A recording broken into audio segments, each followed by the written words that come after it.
خرم صاحب سے جانتے ہیں کہ یہ سازش خرم صاحب بھی پارٹی میں رول ادا کریں گے. نہیں, خرم صاحب رول ادا کر رہے ہیں. خرم صاحب یہ دیکھیں سیاسی ساکھ کو نقصان پہنچا ہے, یہ تو فیکٹ ہے. 4-5 دن میں جتنا ڈیمیج نون لیگ کو ہوا ہے, وہ چاہے آپ کی بات غلط ہو درست ہو الگ بات ہے, ایک پرسپشن ہے کہ یہ غلطی ہو گئی ہے. اور خاص طور پر چھوٹے صوبے, چھوٹی پارٹیز, صوبائی خود مختاری, اس کے حوالے سے نون لیگ کو ڈیمیج ہوا ہے.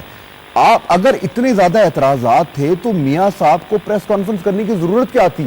آئیں, وہ کمیٹی ہے, جا کے کہتے کہ جی اس کو ڈیلے کر لیں. یہ بات سمجھ میں نہیں آ رہی.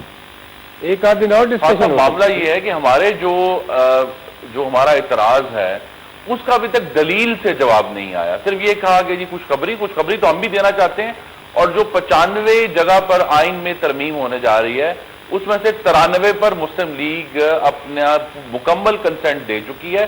اور میں آپ کی ناظرین کی انفارمیشن کے لیے بھی عرض کر دوں کہ جب یہ پیکیج انشاءاللہ پارلیمنٹ میں آئے گا تو اس کے اوپر شک وار ووٹنگ ہوگی, اس کے اوپر بیک وقت ووٹنگ نہیں ہوگی.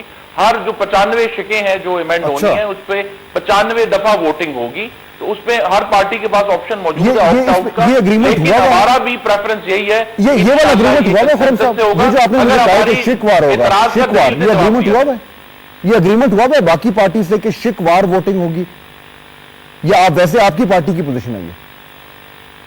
نہیں سر, یہ اگریمنٹ کی بات نہیں ہے. یہ تو ہمارا آئینی طریقہ کار ہے کہ جو امینڈمنٹ ٹو دا کانسٹیٹیوشن میں جہاں جہاں شک وائز اس پہ ووٹنگ ہوتی. اچھا بلور صاحب, یہ بات درست ہے. کر رہے ہیں بشیر بلور بھائی, کر رہے ہیں. جی بلور صاحب, وہ میں یہ عرض کرتا ہوں کہ یہ جو فرما رہے ہیں بالکل ٹھیک فرما رہے ہیں کہ ایک کلاس کو پڑھا جاتا ہے اور اس امینڈمنٹ کو پھر جو پوچھتا پڑتا ہے کہ کوئی امینڈمنٹ تو پہلے سے نہیں ہوتی تو اس کو یونانیمسلی پاس کیا جاتا ہے, مگر اناؤنس کیا جاتا ہے, ہر ایک آرٹیکل کے بارے میں بات کی جاتی ہے, اور اس کے بعد اس پہ ووٹنگ کیا. جب کولیکٹیولی ہو تو سب اگر اکٹھے ہو کر اس کو پاس کرو تو میرے خیال میں اس پہ ووٹنگ کی ضرورت ہی نہیں ہوتی, اور آٹومیٹیکلی پھر وہ صرف اسپیکر صاحب پڑھتے رہتے ہیں اور وہ پاس ہوتی رہتی ہے. ٹھیک ہے. اچھا خرم صاحب, بات یہ ہو رہی تھی کہ اب یہ سارا ہو گیا, آپ نے بھی 4-5 دن میں سن لیا کہ جو اعتراضات ہیں پارٹی کے, لیکن ابھی تک آپ کی پارٹی کے موقف میں کوئی لچک نظر نہیں ہے. آج تیسری پریس کانفرنس تھی میاں نواز شریف صاحب کی, 3-4-5 دن سے وہ وہی بات کر رہے ہیں جو انہوں نے پہلے دن کی تھی, بلکہ آج تو انہوں نے ایک اور بھی بات کی. اگر ہمارے پاس وقت ہے تو میں سنوانا چاہوں گا آپ کو کہ آج میاں نواز شریف صاحب نے جب ان سے پوچھا گیا کہ کیا آپ کی پارٹی جو ہے وہ تنہا تو نہیں رہ گئی, تو اس پہ میاں صاحب نے کیا بولا, یہ ذرا سنیے. کوئی تنہائی میں نہیں ہے, بہت سارے لوگوں کو سمجھ آ رہی ہے.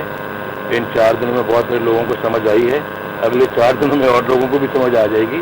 ہم اپنا جو ہے وہ الحمدللہ کسی بھی ایسی تنہائی کا شکار نہیں ہے, لیکن جو تنقید کر رہے ہیں وہ اس نقطہ نظر کو سمجھیں. گوندل صاحب, میاں صاحب کہہ رہے ہیں کہ کچھ لوگوں کو سمجھ آ گئی ہے, باقی لوگوں کو 4 دن میں سمجھ آ جائے گی. سمجھ آ رہی ہے آپ کو؟ انشاءاللہ مجھے یقین ہے کہ ہم ساروں کو سمجھ آ جائے گی, اور ہم انشاءاللہ تعالیٰ اس کو متفقہ طور پر کریں گے. لیکن میں بار بار یہی عرض کر رہا ہوں کہ یہ جو امینڈمنٹس کی بات, خرم دستگیر آرگومنٹس کی بات کر رہے ہیں, ایک پہلے امینڈمنٹس آئی تھی جس میں ایک ہائی کورٹ کے ریٹائرڈ جج کی ممبرشپ نہیں تھی. ان کی ہی اعتراض پہ مسلم لیگ نون کے این کے کہنے پہ ایک ریٹائرڈ جج آف دی سپریم کورٹ کو اس میں شامل کیا گیا. تو اس کا مطلب یہ نہیں ہے کہ ان کو خدا نخواستہ پہلے جوڈیشری کے معاملے میں اعتماد میں نہیں دیا گیا, یا ان کی پارٹی کے لوگوں کو ان کے کوئی اعتماد میں نہیں دیا گیا, یا ان کے ممبران نے جو اس کمیٹی کے ممبر ہیں انہوں نے ان سے ڈیلیبریشن نہیں کی. انہی کی فرمائش پہ مسلم لیگ نون کے اصرار پہ, ڈیمانڈ پہ, سجیشن پہ ریٹائرڈ جج آف دی سپریم کورٹ کو اس کمیٹی کا جوڈیشل کا کمیشن میں شامل کیا گیا.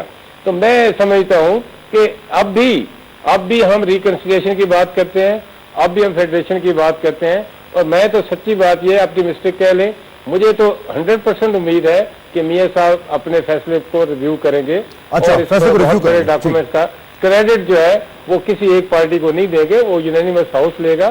پارلیمان کی سپریمیسی جو ہے اس کو ہم انشاءاللہ تعالیٰ اسٹیبلش کریں گے. بریک کا وقت ہو گیا, واپس آ کے خرم صاحب سے اور بلور صاحب سے جانیں گے کہ یہ جو جس امید کا اظہار کر رہے ہیں گوندل صاحب کے میاں صاحب ریویو کریں گے فیصلے کو, اس کا کہاں تک امکان ہے. اور دوسرا, آج چیف جسٹس آف پاکستان نے اپنے ریمارکس میں اس اصلاحات کے آئینی اصلاحات کا جو ایشو چل رہا ہے اس پہ وہ بڑی انٹرسٹنگ باتیں کی.